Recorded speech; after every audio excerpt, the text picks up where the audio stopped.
आली आहे. सर्वाभूती एक आत्मा विराजला, मुळीच द्वैताला ठाव नाही. अद्वैताची भावना मांडणारा हा संप्रदाय. अनेक प्रकारचे याच्यामध्ये मतभेद जरी बारीक सुरीक असले पण सर्वांचं तर्कभेदानं एकच मत आहे, अद्वैत आहे. ईश्वरच सर्वश्रेष्ठ आहे. ईश्वर आणि जीवाचा संबंध आपल्याला लक्षात घेण्याकरता आपल्याला कीर्तन ऐकायचं आहे. दत्ता प्रभू.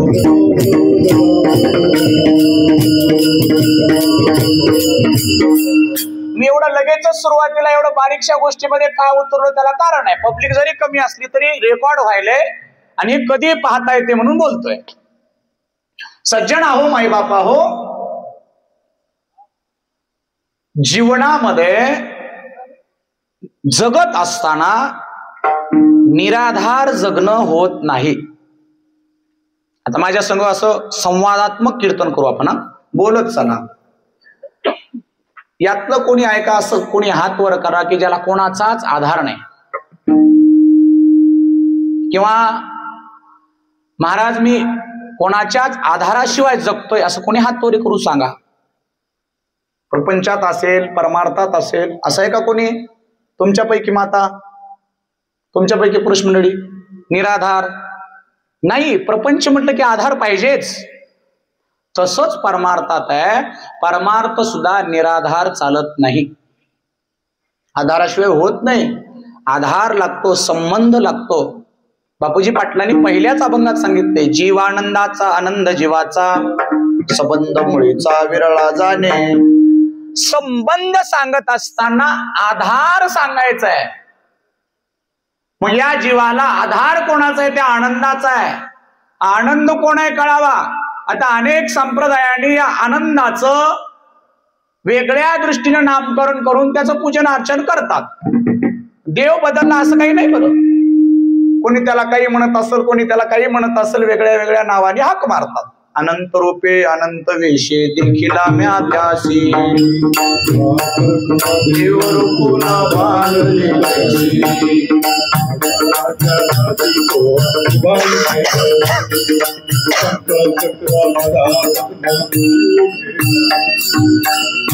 तुकाराम महाराजांनी पांडुरंगाच्या रूपात बघितलं, माऊलींनी पांडुरंगाच्या रूपात बघितलं, बाळगीर महाराजांनी, बापूजी पाटलांनी, प्रसादबन महाराजांनी दत्त महाराजांच्या रूपात बघितलं.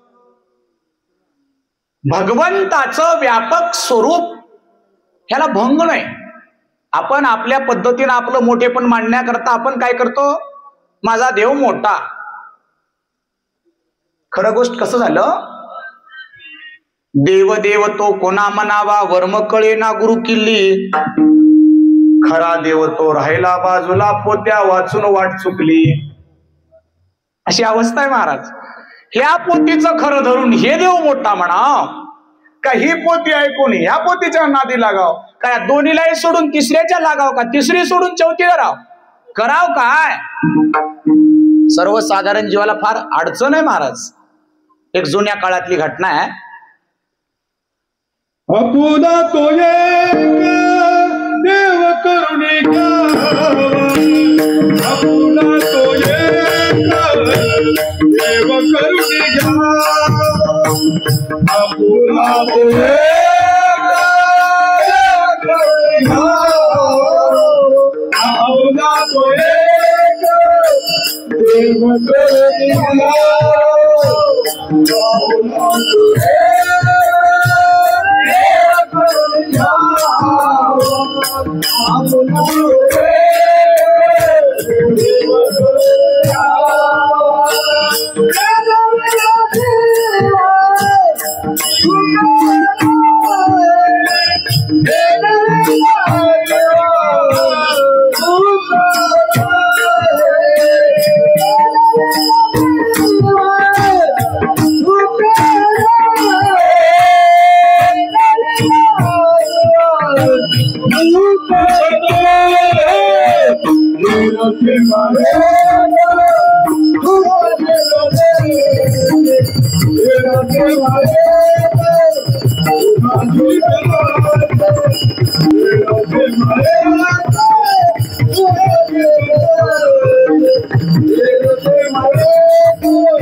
Thank you. तुकोबरायाने सांगितले आधीच, आपुला तो एक देव करून घ्यावा. पण आता याही प्रमाणाकडे जरा चांगल्या दृष्टीने बघितलं तर अर्थ कळते. सरळ सरळ अर्थ लावला तर याचा या अभंगाचा अर्थ नाही लागत. नाहीतर ते असं नाही, दिवस काळभरीने भेटलेली बायको करून घ्या, कोण्या का जातीची राहणार, असं आहे का ते? काहीच भेटना झाली बाबा, कशी तरी भेटली तरी काळी राहू द्या, नकटी राहू द्या, हा काहीतरी करून घ्या, असं नाही. त्याचं तिथंच उत्तर आहे, आपुला तो देव एक करून घ्यावा, तेने विन जीवा सुख नो. हे थोडं थोडं चालू करून बंद करायचं नाही, राहू द्या आता बंद करा. व थोडं थोडं कधी मध्ये ऍडव्हर्टाईज द्यायचा. बता प्रभू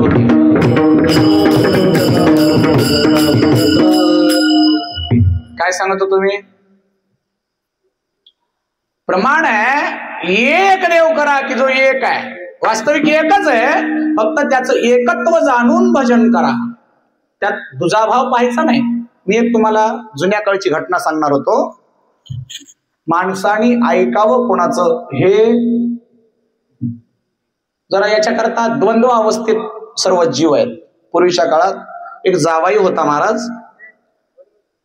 दिवाळी झाली, दिवाळी झाल्यानंतर असं का होतं,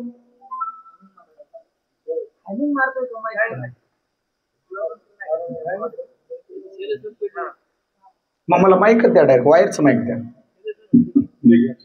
काय म्हणजे कापसाची चोरी नक्कीच केली त्याने, जावाई आहे का कोणाचा कुठलाय काही बघितलं नाही, मोकार मारला त्याला. मारला, कापूस जवळ नसतानाही मारला हो. त्यानं म्हणलं का मारता काका मला? त्यानं सांगितलं माझं कापूस वेचून नेलास. नाही हो म्हणला, कापूस कशाला वेचून, मग कशाला वाकून चालायला? माझी आईनं सांगितलंय हो. येडपटा, कुठं सासरवाडी जाताना वाकून जातात का? टाईट जायचं, हा हो करीत जायचं, असं कुठे वाकून जात असते का म्हणले. त्याचं ऐकलं, निघाला पुढं. त्यानं सांगितलं होतं हा हू करा, हा हू करा, हा हू करत निघाला. थोडस समोर गेलं की एक पारधी, आणि त्या पारध्याच्या जाळ्यामध्ये नेमकंच हरण पडणार होतं. असा पडणार तितक्यात ती जाऊन हा हू केल्यामुळं त्या हरणाला चाहूल लागली, हरण गेलं निघून. फाशात अडकणार हरण यानं घातलं म्हणून त्या पारध्यानं मारा वाटलं तितकं मारलं महाराज. सांगितलं का मारता हो मला? अरे माझ्या पाशात अडकलेल्या हरणाला घालवलास. नाही हो मला त्यानं सांगितलंय असं असं करीत. सासर येडपट्टा, असं कुठं सासरडे जातात का? एक फसले दुसरे फसू दे, एक फसले दुसरे फसू दे असं म्हणीत जायचं. त्याचंही ऐकलं. समोर म्हणाला एक फसले दुसरे फसू दे, एक फसले दुसरे फसू दे. समोर एका गावामध्ये आमच्या कपिल महाराजासारख्या चांगल्या मृदंगाचार्याच्या गाडीचं टायर फसलं होतं महाराज. चिखलात, पावसाळ्याचे दिवस होते, हिवाळ्यातला पावसाळा होता. महाराज तिथं जाऊन म्हणायला लागला हा एक फसलंय दुसरंही फसू दे. त्यातल्या त्यात सर्वमान्य व्यक्ती शेजारी ऐकणाऱ्याला किती बरं वाटणार आहे. एक फसलंय दुसरंही फसू दे म्हणल्यामुळं राग आला, विनाकारण मार खाला तिथे. कपिल महाराजांनी मारलं नाही म्हणा, त्यांना वाजवायची ताकद पाहिजे पुढं म्हणून. दुसऱ्यांनी मारलं. का रे बाबा का मारता? त्यालाही थोडा राग आला. त्याने सांगितलं नाही एक फसलंय दुसरे फसले असं म्हणायचं असतं का कुठं? म्हणले एक टायर फसलंय दुसरे फसले असं म्हणायचं असतं. नाही नाही मला फलाण्याने सांगितलंय तसं म्हणू नये, सासरवडे चालला ना. हो एक निघालंय दुसरे निघू दे, एक निघालंय दुसरे निघू दे असं म्हणत जायचं. तसं म्हणत निघाला. त्या गावातला मोठा पाटील होता, गावाला दान धर्म करणारा, सगळ्याला प्रेमानं बोलणारा. त्यानं मेला आणि त्याची अंत्ययात्रा निघाली होती. आणि त्या अंत्ययात्रा जात असताना उभं राहावं की एक निघाले दुसरे निघू दे, एक निघाले दुसरे निघू दे. महाराज दुःख बाजूला ठेवलं, 4-2 लोकांनी बाजूला घेऊन मोकार मारला त्याला. का माराले हो मला? काही नाही, आमच्या गावातला प्रतिष्ठित माणूस मेला, ते मेल्यावर दुसरे निघू दे म्हणतोस? नाही नाही हो मी सासरवाडीला चाललो, मला असं असं सांगितलंय. येडपटा तसं नाही म्हणायचं. फार दुःख झालं, फार दुःख झालं असं म्हणायचं. तिथून ते तसं म्हणत निघालं. एका गावामध्ये मोठ्या देशमुखाला 14 वर्षाला पोरग झालं आणि त्यांना साखऱ्या वाट लागला गावामध्ये आणि तिथं जाऊन येणं म्हणाला लय दुःख झालं. तिथल्या लोकांनी विनाकारण मारलं ना महाराज. कशा करता मारताय? दुःख नाही झाला, आनंद झाला. मन आनंद झाला म्हणत निघालं. असं रात्रभर सांगितलं तुम्हालाही गोड वाटलं आणि कीर्तनाची टाइम कधी संपेल पता लागणार नाही. दत्ता प्रभू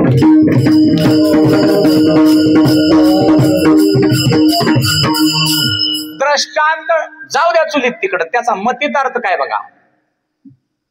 1000 लोकांचं ऐकलं म्हणजे तुमचं बरं होतं असं नाही.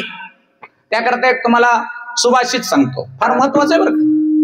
तर्को प्रतिष्ठा श्रुतयो विभिन्ना नैको यस्य ऋषी मतम न भिन्नम धर्मस्य तत्वम निहितम गुहाया महाजनो येन गतस्स पंथा.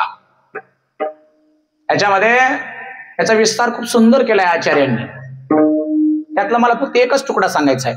महाजनो येन गतस्स पंथा.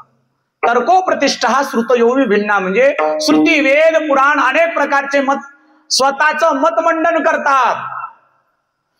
मग सर्वसाधारण जीवानं ऐकावं कोणाचं, तर तिथं उत्तर सांगितलंय महाजनो येन गतस्स पंथा. महाजनो येन म्हणजे साधू संत ज्या मार्गानं चालतात त्या मार्गानं चालावं. संत मार्ग ज्या चालती त्याची हो आम्ही माती. ज्या मार्गाने संत चालतात तसं आम्ही करू, त्या पद्धतीनं वर्तन करावं. हा परमार्थातला महत्वाचा मुद्दा आहे. म्हणून संताची संगत लागते आणि असे संत आपल्याला मूळबीजाचा विचार सांगतात आणि हे संत माझे सोयरे आहेत. अभंगाचं पहिलं चरण.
परमपूज्य डॉक्टर प्रसाद बन महाराज अभंगाच्या पहिल्या चरणात सांगतात, सोयरे ते माझे परज्ञानी संत. आता आपण आपल्या गुरुमूर्ती आनंदगिरी महाराजांना काय म्हणतो? परज्ञानी संत. परज्ञानी काय भानगड काय महाराज? परज्ञान म्हणजे पारलौकिक ज्ञान. अलीकडल्या आवराच्या ज्ञानाला अव्हेरून पलीकडच्या ज्ञानाची प्राप्ती झालेला व्यक्ती परज्ञानी. आणि आपल्या नांदेड जिल्ह्यामध्ये परज्ञानाची प्राप्ती संत समर्थ बाळगिरी स्वामी महाराज, दत्तराम भारती महाराज माहुरगड, आनंदगिरी महाराज हदगाव दत्तबर्डी, रामेश्वर बन महाराज, प्रसाद बन महाराज, बाल ब्रह्मचारी वैरागी महाराज, अशा महान महान संतांचं पदस्पर्शानं पुनीत झालेलं हे नांदेड जिल्हा आहे. आणि हा हदगाव तालुका म्हटलं की अध्यात्मामध्ये वरिष्ठ आणि राजकारणामध्ये सुद्धा चांगलं वर्णित असणार हे तहसील क्षेत्र. बरीचशी मंडळी या भागामध्ये कलाकार मंडळी आहे, कीर्तनकार मंडळी आहे, मृदंगाचारी आहे. आमचे वैभव महाराज आहेत हदगाव इथून. आणि या गावामध्ये जसं दत्तबर्डी हदगाव मंदिर मठ आहे, आमच्या योगीराज बापूंचं उकळाई मंदिर मठ आहे. दत्ताबापू महान योगी होऊन गेले या क्षेत्रामध्ये. आणि तसंच शैव संप्रदायाचं आमचे सन्मित्र श्री शिवचैतन्य महाराजजी यांचंही मठ या हदगाव क्षेत्रात आहे. त्यामुळं या हदगावाला अनेक संप्रदायाचा वसा आहे. आणि त्यामध्ये हे परज्ञानी संत जे आहेत, परमात्म तत्वाची जाणीव करून घेऊन जगाकरता उक्तपणे देण्याकरता तयार झालेली मंडळी आहे. एका ठिकाणी तुकाराम महाराज बोलले की जेव्हा आमच्या जीवनामध्ये आम्ही करायचं काहीच राहिलं नाही किंवा सगळं करणं झालं, तेव्हा जर कोणी विचारलं तुम्ही कशा करता जगताय असं जर विचारलं तर तुकाराम महाराजांनी सांगितलं, तुका म्हणे आता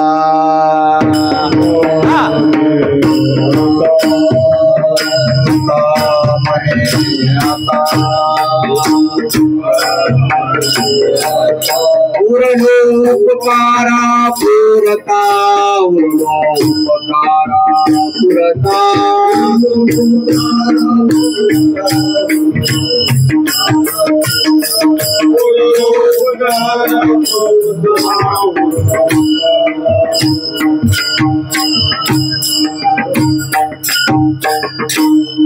तुका म्हणे आता उरलो उपकारा पुरता. ज्याला जगामध्ये स्वहिताचा विचार करायचा राहिला नाही, आता लौकिकाचं हित करायचे आहे. कारण स्वहित झालं, आधी साधावं लागतं स्वहित. दान कधी करता येतं? धन प्राप्त झाल्यावर. आधी स्वहित करावं लागतं. आणि ते स्वहित करण्याचा बोध बापूजी पाटलांनी पहिल्या अभंगात सांगितलंय की नाही बघा, आलिया जन्माशी करावे स्वहित. मनानंदात वेळो रे, मनानंदात वेळो रे,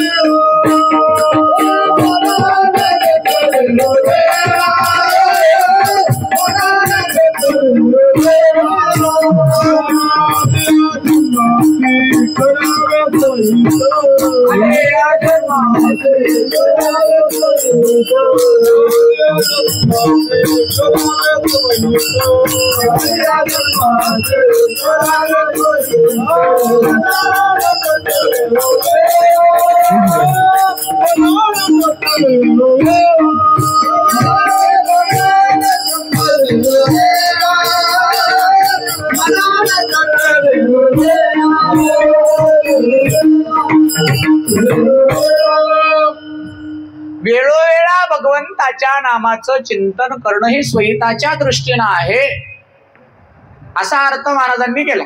बंद करा आता, काही नाही. सज्जना हो, माई बापा हो, इकल्या गाळ्यात या. इथं गळणार नाहीये, थोडस इकडे या.